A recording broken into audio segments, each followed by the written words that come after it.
Record में आ गया है। बोलो, कल का क्या क्लास था?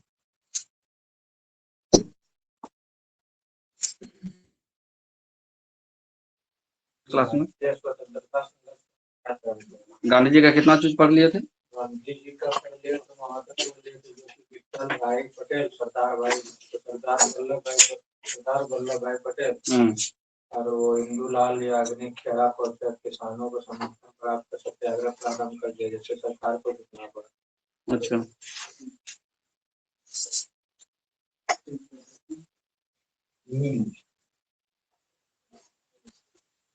यानी हम लोग पहुंच गए 1919 तक, ठीक है ना। 1918 में खेड़ा आंदोलन हुआ था। 1918 में खेड़ा आंदोलन हुआ था। अब उससे पहले थोड़ा सा गांधी जी का और कुछ पॉइंट लिख लो, और उसके बाद फिर 1919 से सारा काम क्या क्या हुआ 1919 से 1947 के बीच वो देखेंगे, ठीक है। गांधी जी का लास्ट स्टेटमेंट क्या था? गांधी जी, विठल भाई पटेल, सरदार वल्लभ भाई पटेल और इंदुलाल याग्निक खेड़ा पहुंचकर किसानों का समर्थन कर सत्याग्रह प्रारंभ कर दिया, जिससे सरकार को झुकना पड़ा। चलो नेक्स्ट पॉइंट बना के लिखना। गांधी जी ने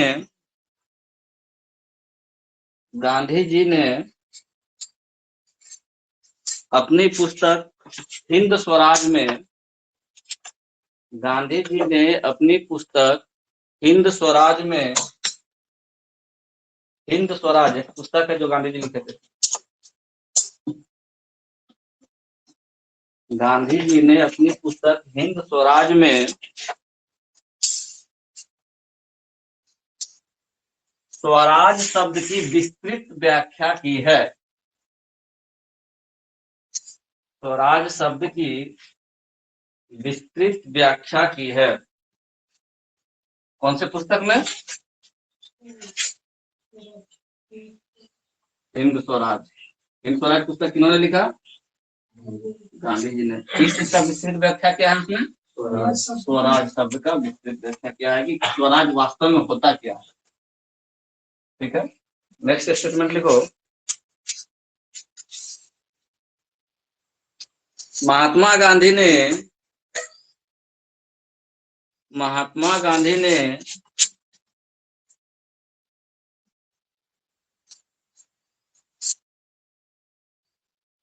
यंग इंडिया का अंग्रेजी में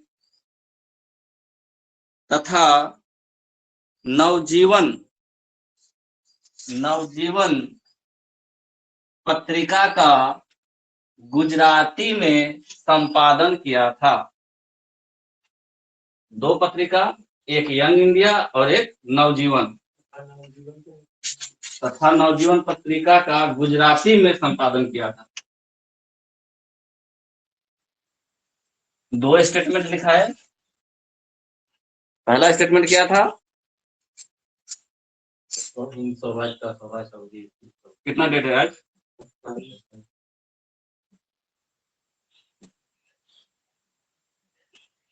गांधी जी के बारे में पढ़ रहे हैं ना।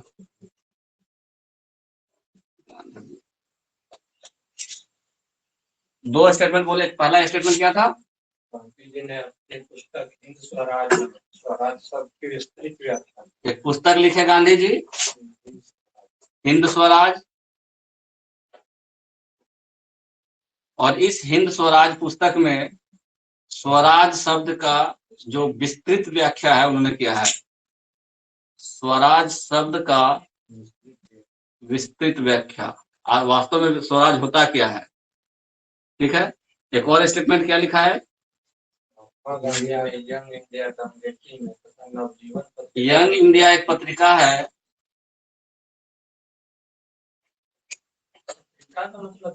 पेपर यंग इंडिया किस भाषा में था? अंग्रेजी में। नवजीवन किस भाषा में था? गुजराती में। मैचिंग करने के लिए आ जाएगा, गुजराती में।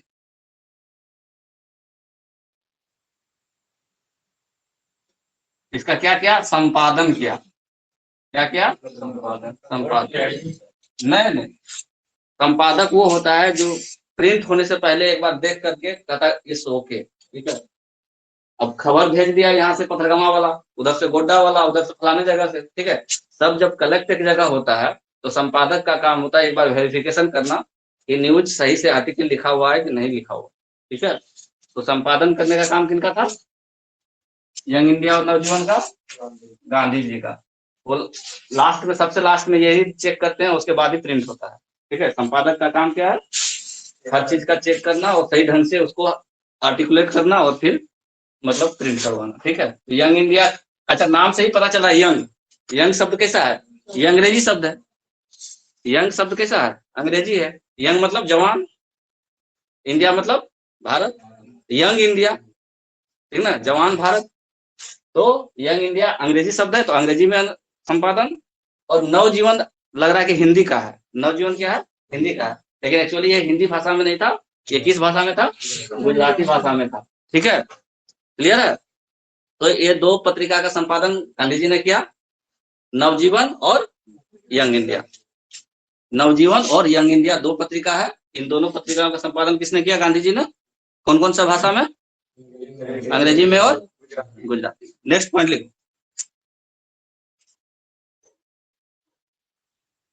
1933 ईस्वी में, 1933 ईस्वी में हरिजन नामक,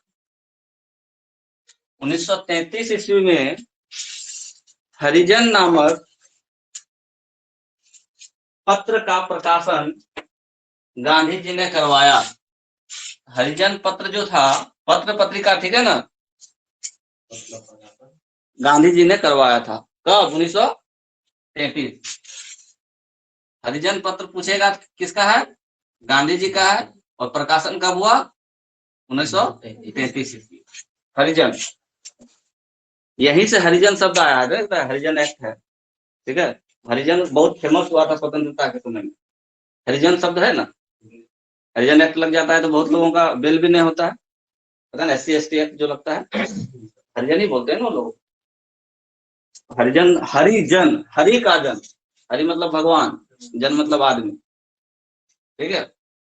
नेक्स्ट पॉइंट लिखो। The story of, the story of my experiments, लिख दें, the story of my, English किताब है, इंग्लिश में लिखे हैं, ये ऑटोबायोग्राफी है इनका। The story of my experiments with truth, my x क्या था? Experiments with truth.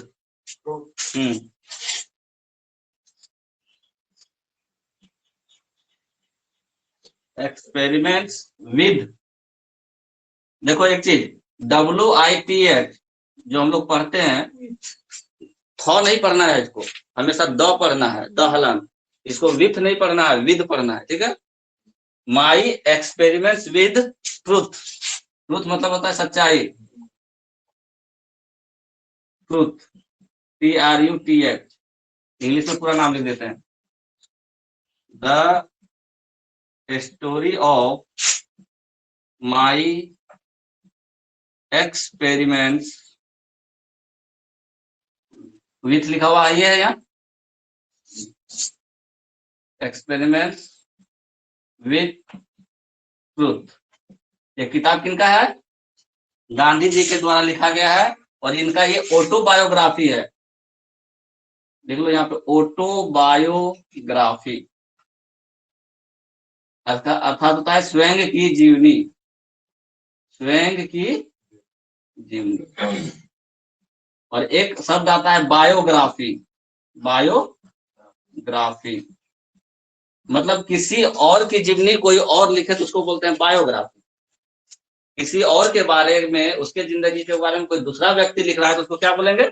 बायोग्राफी। जैसे नेहरू के बारे में हम लिख रहे हैं, ठीक है, पढ़ने के बाद, उनका इतिहास जानने के बाद उनके बारे में लिखें कुछ, तो उसको क्या बोलेंगे? बायोग्राफी। लेकिन हम अपने जिंदगी के बारे में खुद का किताब लिख रहे हैं, तो क्या बोलेंगे उसको? ऑटोबायोग्राफी। ऑटोबायोग्राफी होता है स्वयं की जीवनी। और ये क्या कह रहे हैं? द स्टोरी ऑफ, कहानी है किसका? मेरे एक्सपेरिमेंट का, मेरे अनुभवों का, हमने जो रिसर्च किया उसका, विद ट्रूथ, सच्चाई के साथ। और एक हम लोग बचपन में किताब पढ़े थे जिसमें गांधी जी कुछ किए थे और अपने पिताजी को चिट्ठी लिखे थे कि हमसे गलती हो गया था, है ना, पॉकेट से कुछ निकाले थे या कुछ ऐसा था। तो सच्चाई बोलने के बाद उनको गिल्ट फील नहीं हुआ, मतलब अफसोस नहीं रहा कि हाँ हमने जो किया उसके लिए हम पापा को बता दिए। तो बहुत लोग चोरी कर लेता है, मन में गिल्ट रहता है, अरे हम चोरी किए उसको नहीं बताया। तो जो सच्चाई के साथ इनका एक्सपेरिमेंट था, वो सारे एक्सपेरिमेंट्स को किसमें लिखा है उन्होंने? अपने ऑटोबायोग्राफी में लिखा है। और उस ऑटोबायोग्राफी का क्या नाम है? The story of my experiment with truth. The story of my experiments with truth. सच्चाई के साथ जो एक्सपेरिमेंट उन्होंने किया था, अनुसंधान जो किया था, रिसर्च जो किया था, उसके बारे में इसमें उन्होंने सब कुछ लिख दिया। क्लियर? कितना किताब? एक हरिजन पत्रिका 1933 में प्रकाशित करवाया। हरिजन पत्रिका कब? 1933 में। नवजीवन पत्रिका किस भाषा में? गुजराती भाषा में। यंग इंडिया पत्रिका किस भाषा में? अंग्रेजी भाषा में। नेक्स्ट पॉइंट, गांधी जी को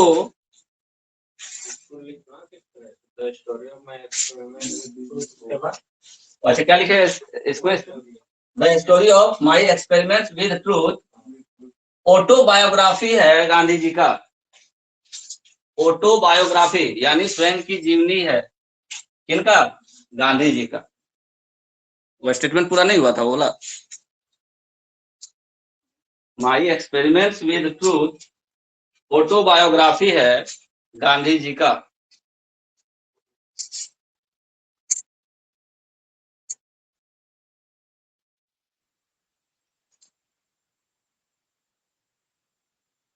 my experiments with truth autobiography है गांधी जी का। ठीक है,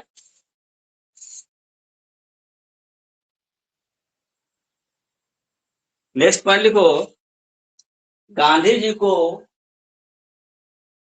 वैष्णव जन को तैनू कहिए। वैष्णव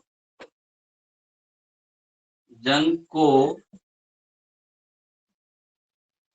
तैनू कहिए, एक भजन है। ठीक है, गाना सुना, भजन सुना है तो वैष्णव जन को तैनू कहिए, सुनना आज जाकर के। ठीक है, तो बहुत ही बढ़िया भजन है।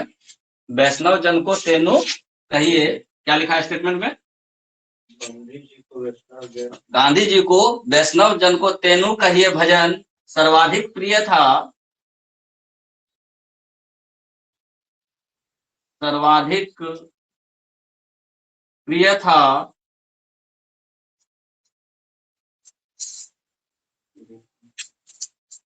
जिसकी रचना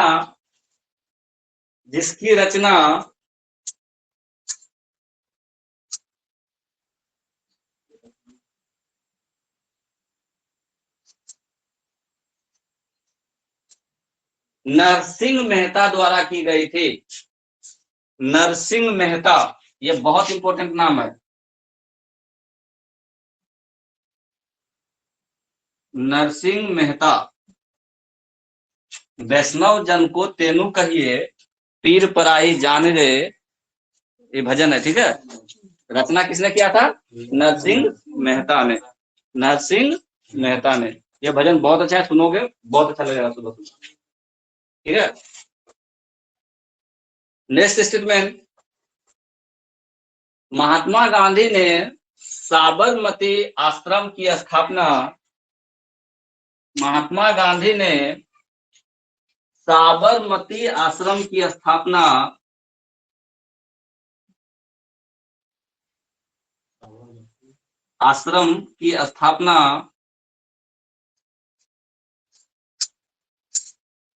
अहमदाबाद में साबरमती नदी के किनारे किया था।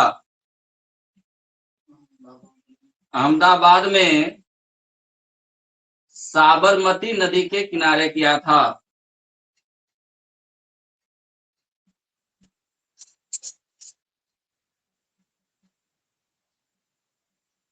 अहमदाबाद में साबरमती नदी के किनारे किया था। तो साबरमती आश्रम किनसे रिलेटेड है? महात्मा गांधी से। कहाँ था? तो अहमदाबाद में था नहीं, बल्कि अभी है भी। ठीक है, उसको बहुत अच्छे तरीके से भारत सरकार रखा है। वैष्णव जन को तैनु कहिए, पीर पराए जान रे, इस भजन के रचयिता कौन है? कौन है रचयिता? नरसिंह मेहता। और सबसे ज्यादा प्रिय किनको था? गांधी जी को। ठीक है, साबरमती आश्रम की स्थापना किसने की? गांधी जी ने की। कहाँ की? अहमदाबाद में की। किस नदी के किनारे? साबरमती नदी के किनारे। नेक्स्ट पॉइंट,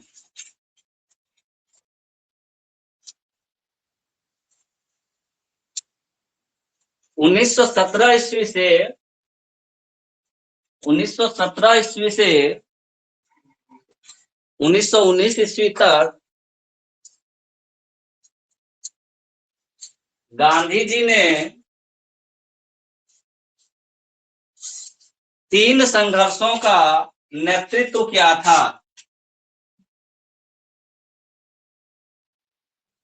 1917 से 1919, 1917, 1918, 1919। कितना संघर्ष? 3 संघर्ष का नेतृत्व किया था। 1917 में कौन सा था बताओ, लिखवाए उस दिन? चंपारण सत्याग्रह। 1917 में चंपारण सत्याग्रह। 1918 में खेड़ा सत्याग्रह। खेड़ा सत्याग्रह 1918 में हो गया था ना तीसरा वाला। ये अति किसान वाला तो अहमदाबाद मिल उसी के साथ था ना, उसी साल में ना था। अहमदाबाद मिल मजदूर क्या था? स्टेटमेंट क्या था वहां पे? 1918 में अहमदाबाद मिल मजदूर हड़ताल। हाँ, मिल मजदूर हड़ताल। अहमदाबाद मिल मजदूर हड़ताल। अभी नहीं लिखे हमको, कोई बात नहीं है। अहमदाबाद मिल मजदूर हड़ताल।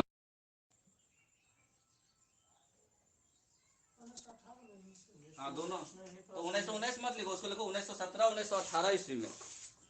ऊपर वाला स्टेटमेंट जो लिखा रहे थे ना, 1917 से 1918 के बीच महात्मा गांधी ने 3 संघर्षों का नेतृत्व किया। कौन कौन सा संघर्ष?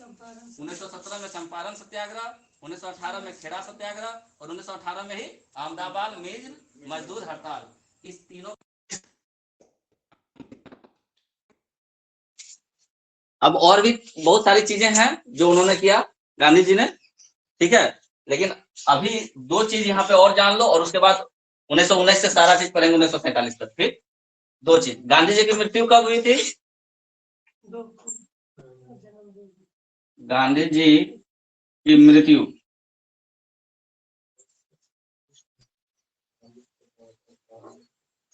20 दिन इनकी मृत्यु हुई, उसको हम लोग क्या बोलते हैं? कौन सा दिवस मनाते हैं? 30 जनवरी 1948। मृत्यु कब हुई? 30 जनवरी 1948। एक जगह नोट करके तो लिख लो। किसने गोली मारी थी? नाथूराम गोडसे।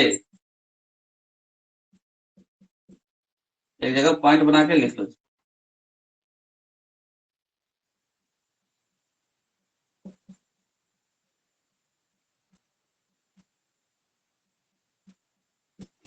नाथूराम गोडसे द्वारा गोली मारी गई थी। और इनका अंतिम वाक्य क्या था गांधी जी का? गांधी जी का अंतिम वाक्य, हे राम। क्या था? है नहीं, हे राम। हाँ, अंतिम वाक्य क्या था गांधी जी का? हे राम।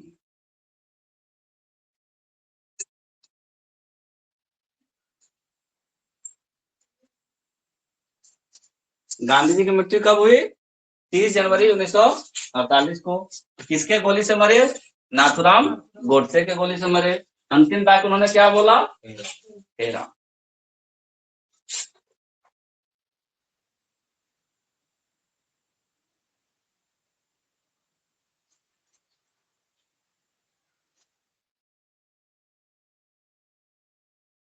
एक करेक्शन था, जब हम बोले थे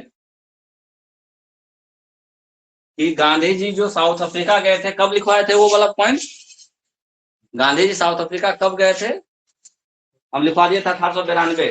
कुछ किताब में 1892 लिखा हुआ है, वो एग्जैक्ट 1892 नहीं है, वो 1893। उसको सही करो, बैक में जाओ।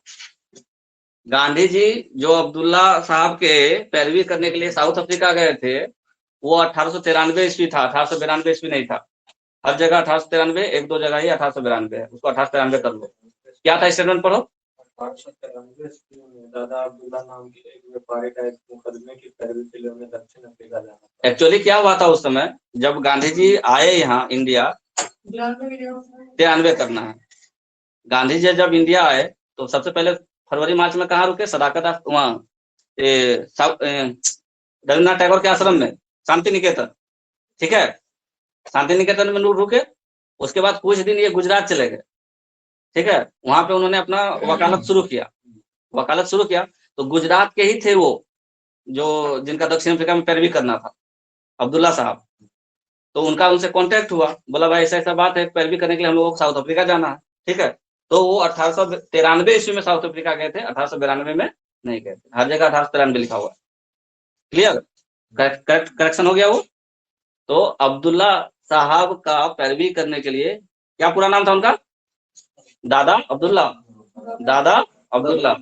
दादा अब्दुल्ला का एक केस का पैरवी करने के लिए गांधी जी 1893 में गए थे। कहाँ? दक्षिण अफ्रीका। और ये क्वेश्चन हम उस दिन स्टेटस में शेयर किए थे, बढ़िया क्वेश्चन था। ठीक है, ये डीप क्वेश्चन हो गया।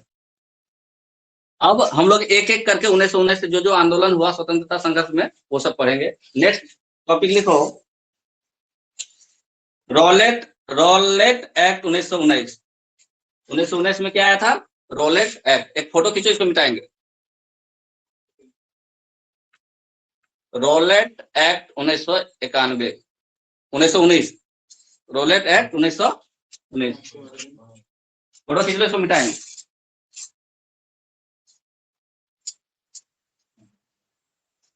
Rowlatt Act 1919। आजा ऊपर उठ करके आओ, यहाँ पे खिड़की खोल दो, आज रिफ्लेक्शन नहीं होगा। खिड़की खोलो।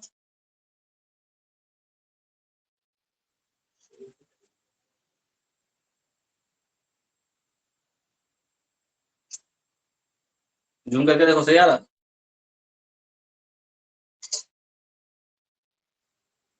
पूरा साथ में लो, पूरा साथ में लो,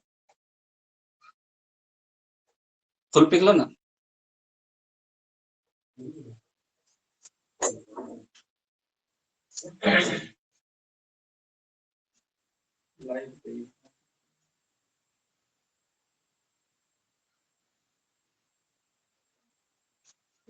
खिड़की खोलो ना, खिड़की खोलो बोला।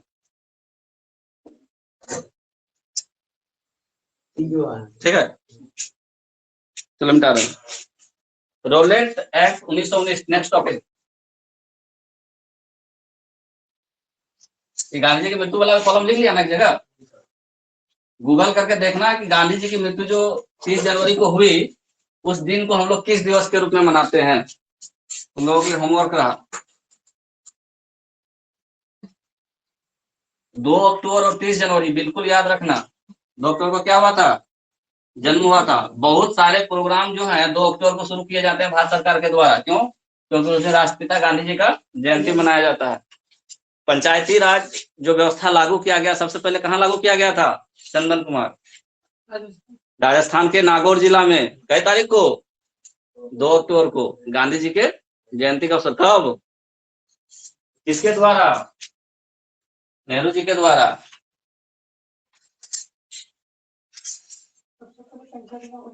हाँ, नागौर जिला में। क्या लिखा है नेक्स्ट टॉपिक? Rowlatt Act 1919।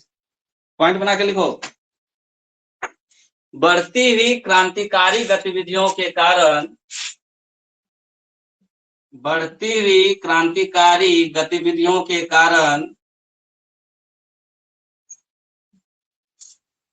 बढ़ती हुई क्रांतिकारी गतिविधियों के कारण अंग्रेजी सरकार को,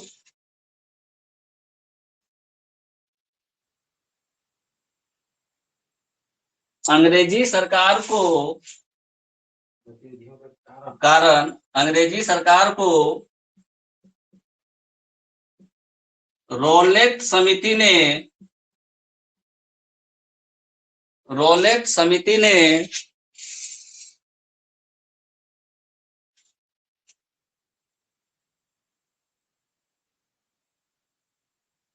एक प्रस्ताव दिया था, रोलेट समिति ने एक प्रस्ताव दिया था। स्टेटमेंट पढ़ो एक बार। बढ़ते ही क्रांतिकारी गतिविधियों के कारण अंग्रेजी सरकार को रोलेट समिति ने एक प्रस्ताव दिया था, जिसे रोलेट एक्ट के रूप में, जिसे रोलेट एक्ट के रूप में अंग्रेजों ने 1919 ईस्वी में लागू किया था। कब? 1919। रोलेट एक्ट के रूप में 1919 ईस्वी में लागू किया था।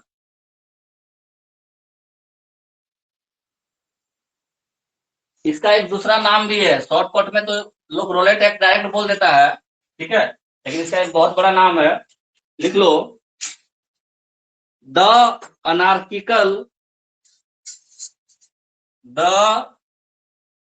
अनार्किकल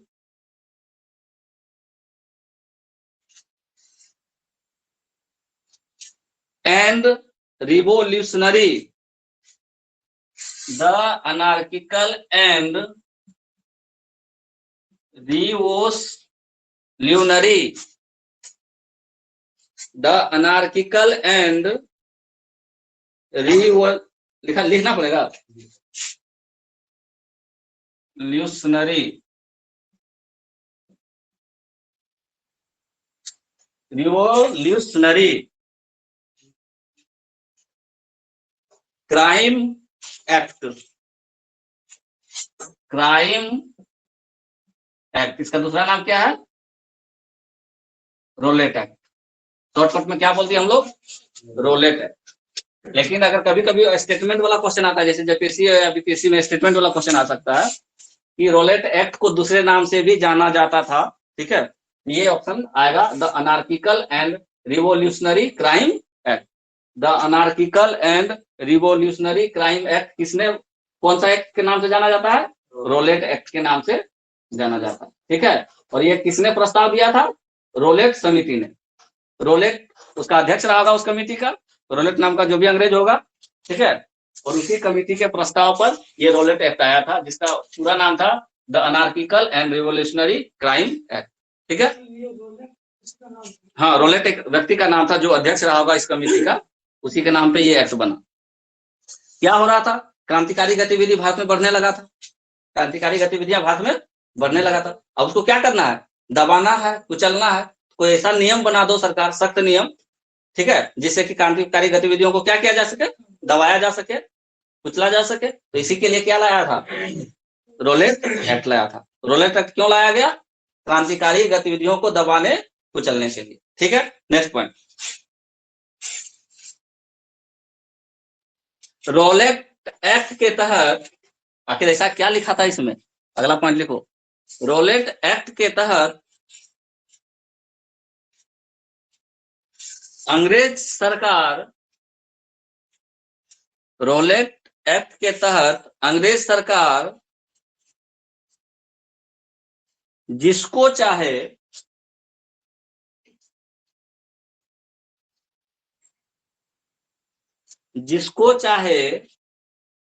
बिना मुकदमा चलाए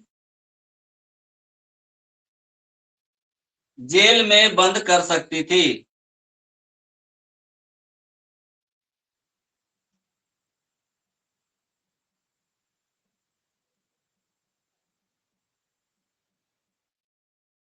क्या बोल रहा है रोलेट एक्ट कि सरकार के पास ये पावर है, अंग्रेज सरकार के पास ये पावर है कि हम बिना तुमको कुछ मुकदमा चलाए जेल में बंद कर सकते हैं। देखे हम तुमको थोड़ा भी सस्पेक्ट है, थोड़ा भी तुम किसी तरह के गतिविधि में है, बस पकड़ करके सीधे अंदर कर देना।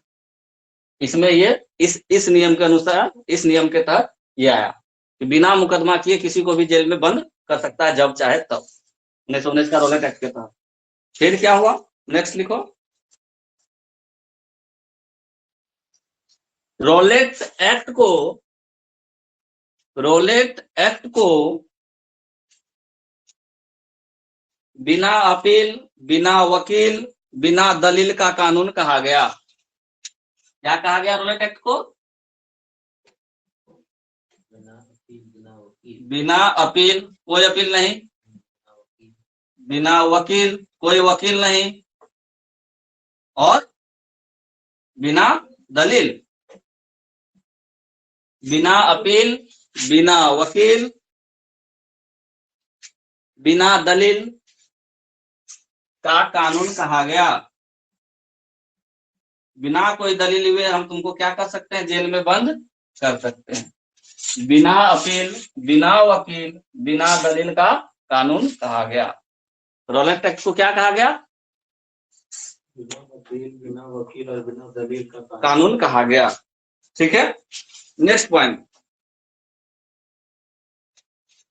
30 मार्च 1919 ईस्वी को, बहुत इंपॉर्टेंट घटना, 30 मार्च 1919 ईस्वी को स्वामी श्रद्धानंद, स्वामी श्रद्धानंद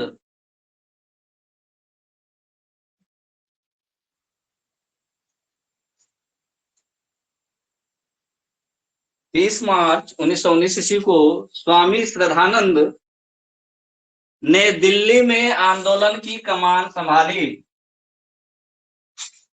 ने दिल्ली में आंदोलन की कमान संभाली।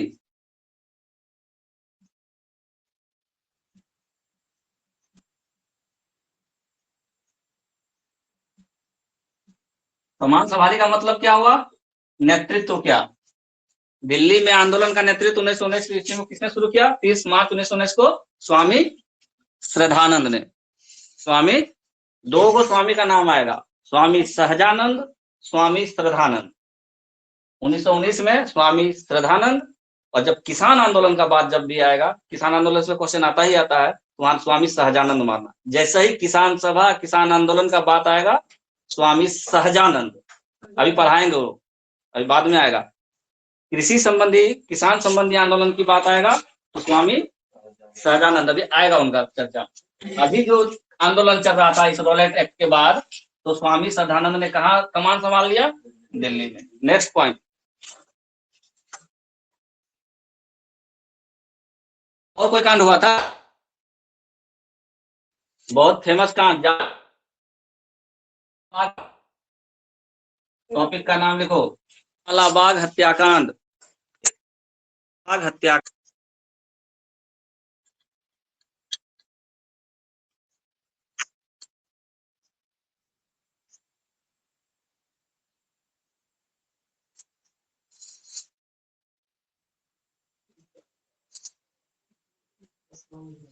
10वां में ही है। बताओ क्या तारीख को हुआ था? 13 अप्रैल 1919 को। किसके आदेश पे हुआ था? कि कौन सा अंग्रेज अधिकारी था जिसने आदेश दिया था गोली चलाने का? General Dyer. नेक्स्ट पॉइंट लिखो, और टॉपिक का नाम लिख लिया, जलियांवाला बाग हत्याकांड।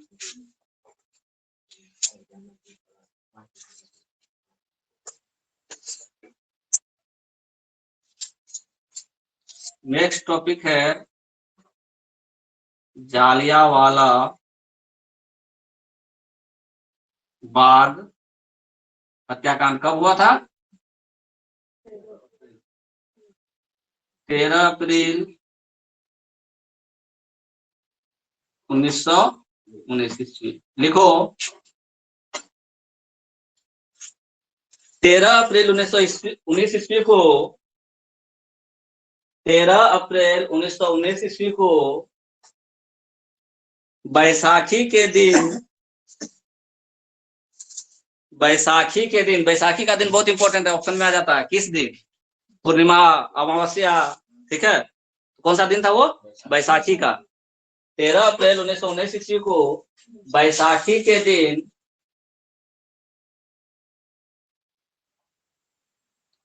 किचलू सत्यपाल की गिरफ्तारी, किचलू एक व्यक्ति का नाम था किचलू और दूसरा नाम है सत्यपाल। किचलू कोमा सत्यपाल, किचलू कोमा सत्यपाल की गिरफ्तारी के विरुद्ध एक शांतिपूर्ण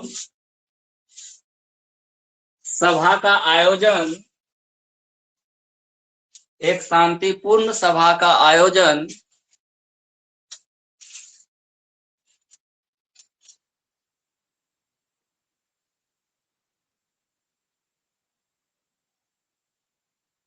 क्या लिखा पढ़ो एक बार? 13 अप्रैल 1919 ईस्वी को बैसाखी के दिन किचलू कोमा सत्यपाल की गिरफ्तारी के विरुद्ध विरुद्ध एक शांतिपूर्ण सभा का आयोजन अमृतसर के जालियांवाला बाग में किया गया था। अमृतसर के जालियांवाला बाग में किया गया था।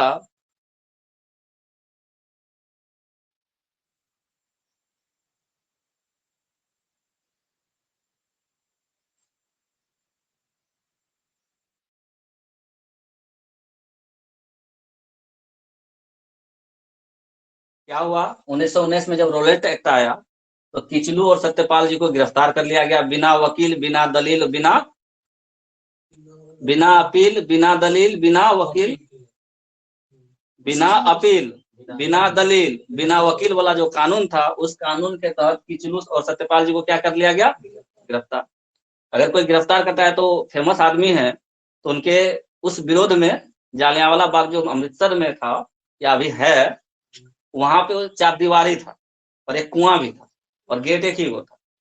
गेट बंद, कुआं अंदर में, चारों तरफ 4 दीवारी बड़ा बड़ा। तो ये लोग बैठ करके वहां मीटिंग कर रहे थे और बिल्कुल शांतिपूर्ण तरीका से अपना मीटिंग कर रहे थे, जो भी चर्चा करना था कर रहे थे। इसका खबर मिल जाता है जनरल डायर को, जो वहां का हेड होता था उस समय, ठीक है। वो पहुंचता है दल बल के साथ, 4 दीवारी में सबको चढ़ा देता है, पुलिस को राइफल लेकर के, बंदूक जो भी था, गेट बंद करवा देता है, गेट पर भी रहता है, कुआं के पास भी रहता है और आदेश दे देता है फायर। अब आदमी जो बीच में चारों दीवार से बंद है, अफरा तफरी मचता है, कुछ लोग जान बचाने के लिए कुआं में भी कूदता है, कुआं में भी कूदता है तो उसमें भी गोली चला देता है, और इस अफरा तफरी में बहुत सारे लोग की जान चली गई। और क्या हुआ? उसका नाम पड़ गया, किसी आदमी के नाम नहीं बता, किसी आदमी के नाम नहीं बता, नहीं नेग्लेक्ट, कोई भी नहीं, गेटे बंद करके पूरा फायरिंग करवा दिया। तो लिखो अगला पॉइंट। इस मीटिंग का या इस मीटिंग की जानकारी मिलने पर, इस मीटिंग की जानकारी मिलने पर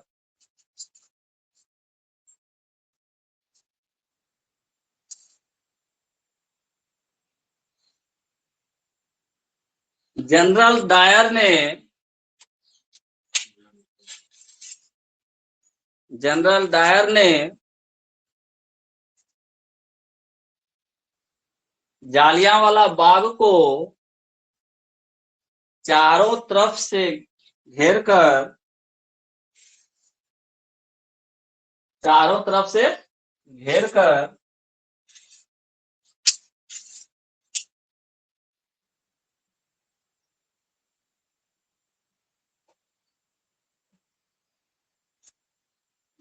गोली चलाने का आदेश दे दिया, गोली चलाने का आदेश दे दिया, जिसमें लगभग 1000 लोग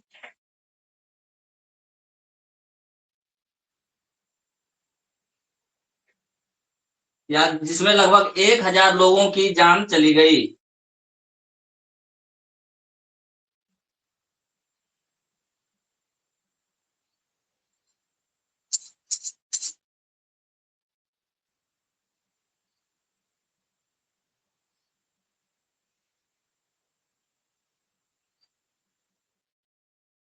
गोली चलाने का आदेश किसने दिया था? कितने लोग लगभग मरे? लगभग 1000 लोगों की जान चली गई थी इसमें। तो 13 अप्रैल 1919 को किस वजह से मीटिंग हो रहा था? अमृतसर के जालियांवाला बाग हत्याकांड में मीटिंग चल रहा था, सभा चल रहा था, शांतिपूर्ण सभा चल रहा था। किस लिए चल रहा था? किचलू और सत्यपाल को जो रोलेट एक्ट के तहत गिरफ्तार किया गया था उसके विरोध में।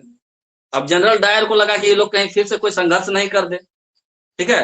मान लो 1000 बैठा आदमी और बाहर निकलेगा, कहेगा आक्रमण करो, कुछ भी हो सकता है। तो इससे पहले कि वो लोग कुछ एक्शन ले, हम ही एक्शन ले लेते हैं। ये गया चारों तरफ से अमृतसर को, जो जलियांवाला बाग था उसको क्या कर दिया? घेर लिया। और क्या कहा? फायर, गोली चलवा दिया। गोली चलाया तो अफरा तफरी में कितने लोगों की जान गई? 1000 लोगों की जान लगभग चली गई, ठीक है। तो ये बहुत ही सबसे पहला ऐसा था जिसमें इतना अधिक लोग एक ही बार में मारे गए। एक बार में घेर करके इस तरह से निहत्थे लोगों पर गोली चलवाया गया। वो लोग तो मीटिंग कर रहा था, तो वो लोगों के पास थोड़ी ना कुछ रहा होगा, शांतिपूर्ण सभा चल रहा था, ठीक है। अब पूरे देश में इसका विरोध हुआ, पूरे देश में इसका विरोध हुआ। नेक्स्ट पॉइंट लिखो, जालियांवाला बाग हत्याकांड के विरोध में, जालियांवाला बाग हत्याकांड के विरोध में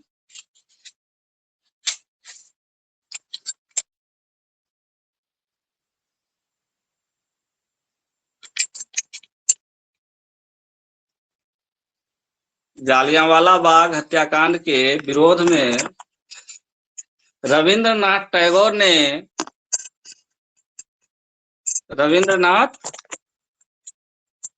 ने